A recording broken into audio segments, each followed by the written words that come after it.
Hello guys, and welcome back to my channel. Before we get started, I just wanted to say thank you for the positive feedback on the Bloodhound tutorial. If you liked the video, be sure to like and sub so you won't miss any of my future guides and future Apex content. Okay guys, let's get into it. Today we're going to be talking about what might be the most popular legend in the game at the moment, Wraith. Now, I'm going to be completely honest, when I first played Wraith, I didn't think she was too good. Her ability seemed selfish to me compared to the abilities of other legends who offered more tactical options. My mind has been changed, however, after playing her for a few days. I believe she has a high skill ceiling character who can be one of the hardest to kill when she's used correctly. Okay, now with that out of the way, let's get into her abilities and her playstyle. Her passive ability is Voices from the Void. This ability warns you when somebody is aiming at you. Earlier, I mentioned that the skill ceiling for Wraith is pretty high, and this is a good example of this. Once you hear the voice, you might only have a few seconds to decide what to do before the enemy team attacks. What you do during these critical seconds is what makes or breaks a game. If you're close to cover, you might want to head that way until you figure out where the team is located. Or maybe you want to gamble and keep going to your destination. Either way, you have to be aware of your surroundings and pick the best option for that situation. Just be ready for a battle, since there's a good chance one is about to start when hearing this. Her tactical ability is called Into the Void. This ability is a great way to get out of trouble. Once you activate it, you will become invisible, move faster, and take absolutely no damage. The biggest tip I can give you for this ability, however, is to avoid using it in open areas when in combat. The downside to this ability is that even though your character disappears for a short time, you're not completely invisible. While the ability is active, you give off a small light and a small trail behind you as you move. This means that if the player you're fighting against is aware or sees this coming, he can simply track you while you void away and start nailing you the second the ability wears off. Okay, so now I'm going to show you a clip where this Wraith tries to escape from me. She voids away, but I'm able to track the rift behind her and chase her down and get the kill.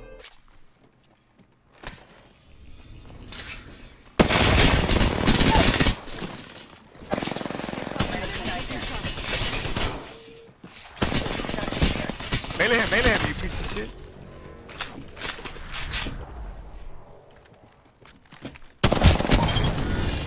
You're fucking nuts, dude. What? Notice that when she went around the corner, she almost threw me off and I almost lost track of her. Luckily, I was able to see the end of her rift and chase her down. That just shows you how creative you have to be with the rift in order for it to be effective. The best thing to do in my opinion is to avoid around corners or into nooks and crannies where the enemy can't track you. Once he loses track of you, you can then heal, disengage, or find a new vantage point to attack. Now, this is Wraith's only form of defense, so be sure to pick the right moment to use it since the cooldown is quite long. Also note, however, that there is a small startup time before you actually become invincible, so don't wait until you're 1 health to use it. Try using this ability to avoid damage rather than getting away with low health. If you come into sights with a 3-stack for example, void away before they do major damage rather than when you're hurt. When I see a Wraith void away, I assume that they are critically hurt and chase them down, and enemies will most likely do the same. Therefore, if you do void away, expect somebody to be right on your tail thinking they have an easy kill.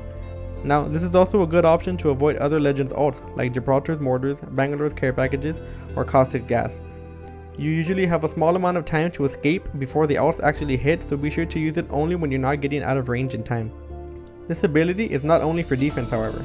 Since the ability grants you a small movement speed, you can use this to chase enemies you've hurt without taking any unnecessary damage. This extra speed can help you put an enemy down, which will higher the chances of winning the team fight significantly. Be careful how hard you chase, however, since once the ability wears off, you no longer have an escape option, so you're committing to the fight at that point.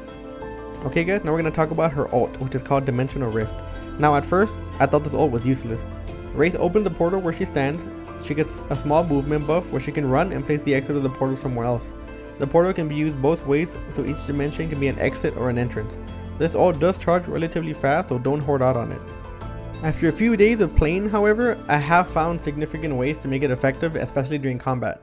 Before I thought that it was too slow and clunky since you have to be in both places to open and close the portal, but there's actually a lot of tricks that Wraith can do to make this feasible and to make it a good escape option for your team if they really need it or are being suppressed by fire. A good way to use this portal is to plan an insane charge on the enemy. Since you get a speed increase while sitting with the portals, you can open up a dimension, charge at the enemy, and place the exit close by so your teammates can join the battle with you. Now when you place the exit, you want to make sure you run away from it as fast as possible. The reason for this is that you want the enemy team to worry about more than one angle.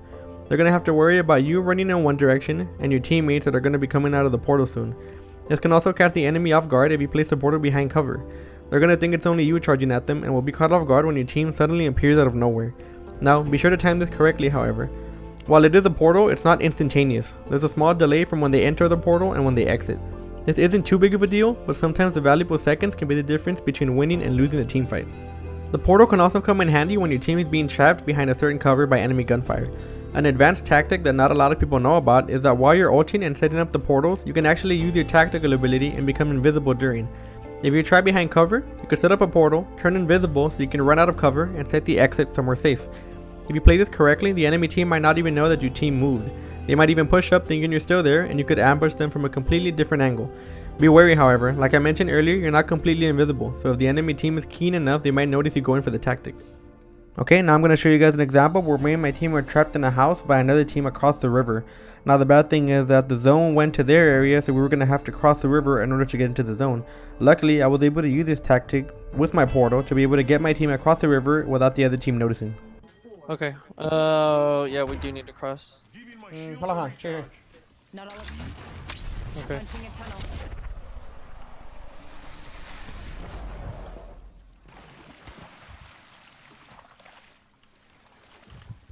Portal placed.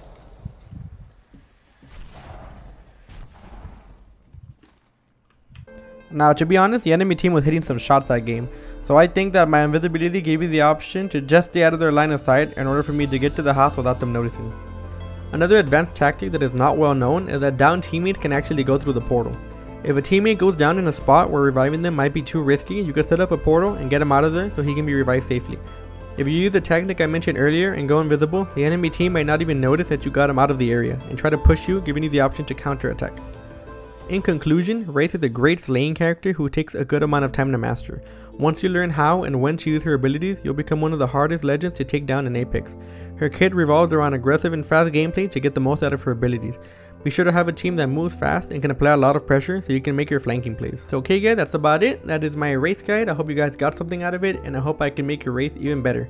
So yeah guys, I hope you enjoyed the video. I hope you're enjoying the game as well. Make sure you leave a comment below if you want a suggestion on the next guide, you know, who I should work on. Maybe you have a main that you want to know more about, and I will gladly work on it. So yeah, hope you guys enjoyed it, and I will see you all in the next one. Take it easy guys.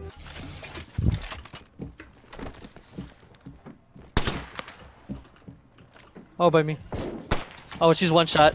Get the fuck out of my face, bitch! You saw it, Tito? That fucking blind fire? Get the fuck out of here, bitch! Fuck out of here, bitch! Through the window, blind fire, and just fucking ate that shit, bitch. How many kills did you get? We'll see right now.